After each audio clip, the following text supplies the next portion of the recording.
What's up mga tol? Update lang sa ating ngayong gabi.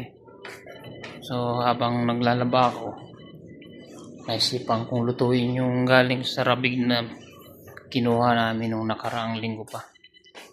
Yung shell, tapos may kasamang pusit. So mga tol, di ko na pinakita kung paano ko ginawa. Ang ginawa ko lang, pinakulang ko yung shell. Tapos nung luto na siya, kinuha ko siya. Tapos isinama ko yung isang pusit. Tapos ayan na siya, na ano ko na siya, na pira-piraso na. Sasamahan natin ng okra. Tapos siyempre nakita natin to, nag-iisa lang din dun sa inuwi natin na nakuha. Kasi nga di ako umuwi ng maraming crabs dahil siyempre iwas tayo sa kalusugan ba, para safe. So nagano lang tayo, naghiwa na lang tayo ng sibuyas, bawang, luya. Ang gagawin natin dito mga tol, adobohin natin. So ayan, hindi ko na pinakita kung paano ko pinagkakata yan kanina. So actually mga tol, pwede natin kainin to. Ayan, pwede natin kainin to. Kasi luto na. Pero mas maganda igisa natin kasama yung okra. Siyempre may ricado. So ayan, let's go.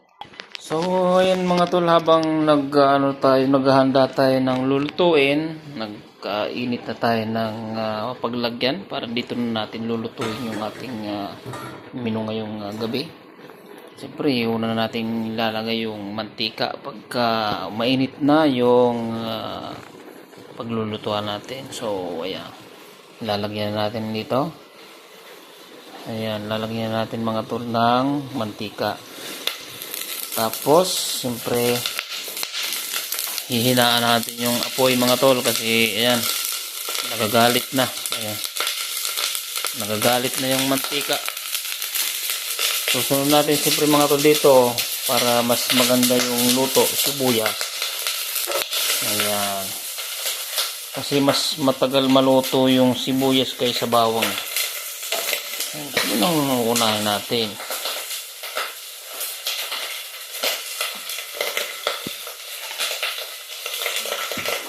Tapos siyempre mga tol, magano na,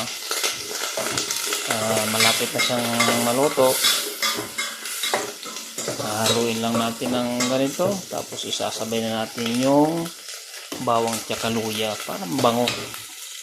Mas maganda talaga yung may luya. Oh, yan. Matol na yan. Nangangamoy na eh. Ayan, sarap na ng amoy.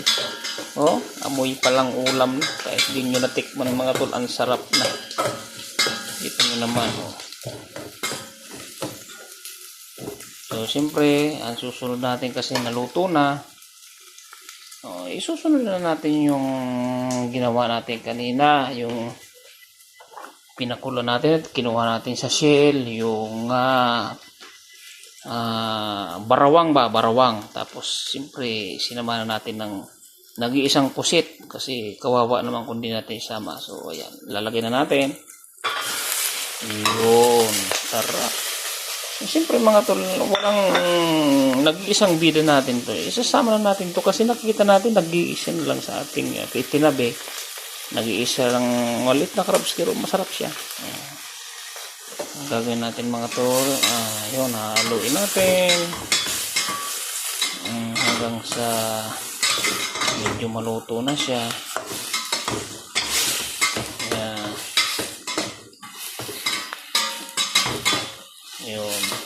Yun, diba? Tapos siyempre medyo makulo na, maghahanap na tayo dito sa cabinet ng gagamitin natin na siyempre yung paminta. Hindi tayo pwedeng mawala ng paminta kahit yung ano lang, durog na. Yan, kailangan natin ng paminta. Tapos siyempre may paminta, huwag natin kalimutan yung ginisa mix. Yan, saglit lang.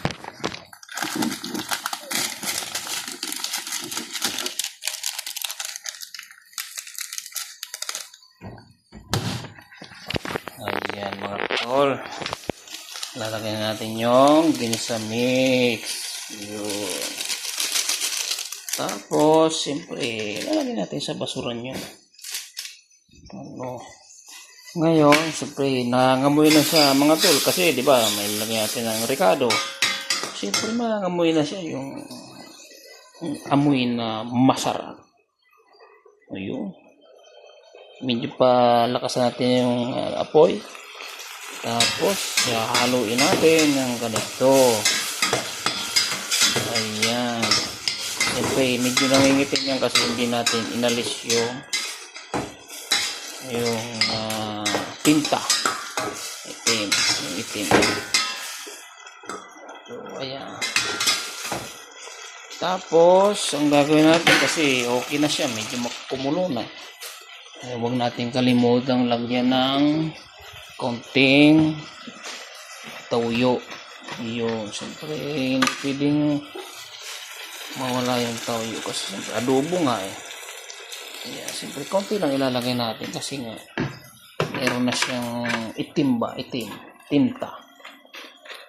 Yun. Diba? So, nasa sa inyo na yun mga tol. Kung gusto nyo maglagay ng konting suka, nasa inyo na yun. Pwede naman natin lagyan ng suka ng konti para maging masarap. Pero wag natin kalimutang maglagay ng ano ba nga sa English yun? Salt. Yun. Asin. Siyempre, wag natin kalimutan lagyan ng asin. Yan. Kahit konti lang. Tapos, siyempre, lagyan natin ng durog na paminta. Lagyan din natin ng bilog. Saglit lang.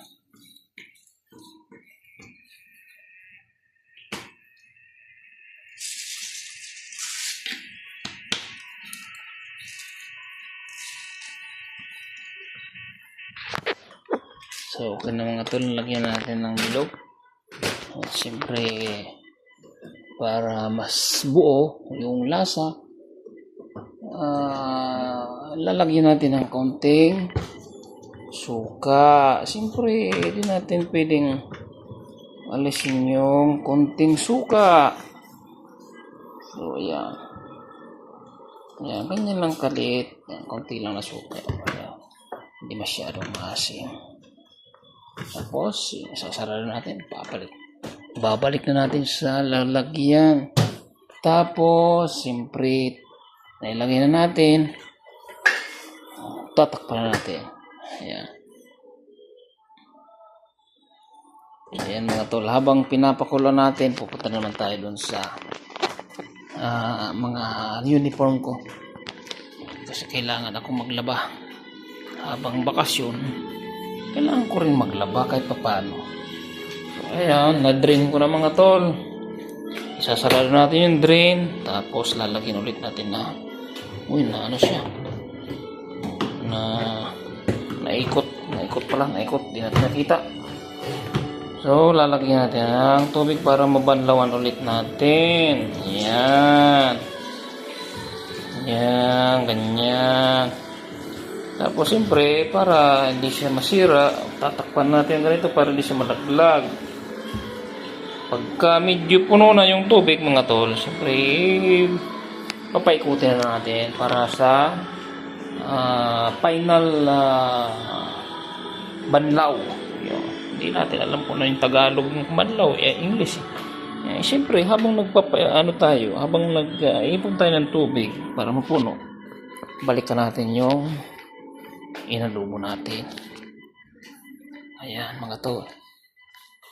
Ayan na, naluto na. So, bubuksan natin, titingnan natin kung pwede na ilagay yung okra. Gulay. Ayan na mga tol, pwede na natin haluin. Ayun, masarap ng amoy niya mga tol. Tapos, siyempre, nangamoy na siya, ilalagay na natin yung ating okra. Ayan. Siyempre, huwag natin alisin yung tibay ng katawan. Siyempre, medyo na siya, medyo nakulangan ng tubig tayo. Gagawa tayo ngayon, mag-ano tayo ngayon tubig. Dagdag tayo ng konting tubig. Dahil ngayon, automatic na yung aming tubig. Pindot lang. Tapos, papatayin na natin. Pindutin ulit natin. Tapos, ilalagay na natin. Medyo, kala nyo madumi. Pero ano yan? Tinta ng pusit. Yan. Siyempre, mas maganda yung may sabaw. So, ayan mga tol. Update ulit mamaya. Tapos mga tol, balik na naman tayo rito. Balik na naman tayo rito sa ating pinagkakaabalahan dahil tayo naglalaba. Titingnan natin yung tubig kung okay na. Ayan mga tol, pwede na natin paikutin dahil malapit ng kalahati. Medyo kontrolado lang yung tubig. Tapos, set up. Ayun. Ayan mga tol, habang nag-aantay tayo, siyempre, may i-update ka namin. I-update ko kayo ngayon, mamaya. Mga tol, i-update ko kayo kung okay na yung ating luluto. So, ito na nga yung mga tol, nakabalik na naman tayo dito sa kusina. Kailangan naman nating i-check yung ating niluluto. Kailangan naman nating karambula ba? Karambula. Ayan.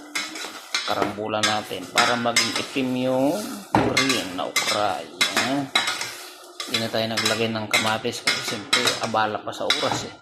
Lalaban na nga tayo, luluto pa tayo. Ganyan talaga mga tol, yung nadagi siya sa buhay. Sakripisyo lang, konting tiyaga lang para mabuhay. Ganyan lang mga tol. Okay, mag-alala mga tol. Kalusugan natin, hindi natin pinapabayas. So ngayon mga tol, malapit na maluto. Siyempre, titikman na natin kung anong lasa.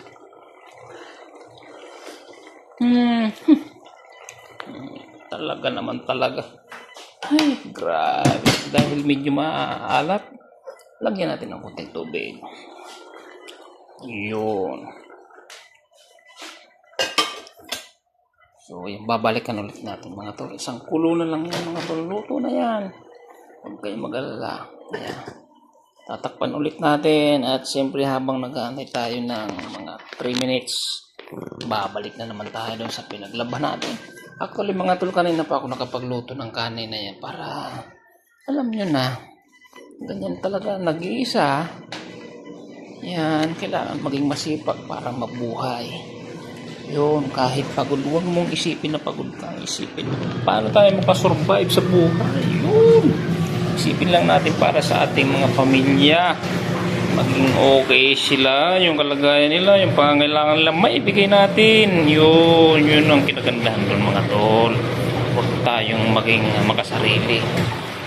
Kaya tayo nag-abroad dahil meron tayong purpose para maibigay natin yung magaang pamumuhay, yung hindi nahihirapan yung ating pamilya, lalo na yung ating mga anak at asawa siyempre.